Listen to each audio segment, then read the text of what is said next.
always late. I can't take you anymore. You have no more sick time. Pulling out sick. Are you okay? You don't do your work. You handed everything late. You owe me 3 reports. I can't take you anymore. You're gonna be out of here soon. God damn it. Yeah. You're driving me crazy. I see a day to see a job is what it made to me. Shit be freaking bravery.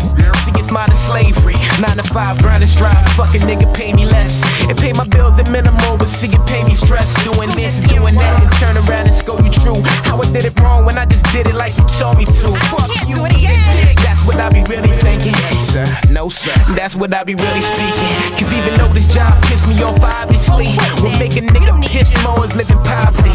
Obviously, I gotta work, suck it up and give a smirk. Smiling even though it hurt and see my boss a fucking jerk. They call it a paycheck, it's really disrespect. That shit's so low I can't afford to call collect. And that's better than Mike Jack with the White Sox. I'm steady slaving for days, just give me one shot.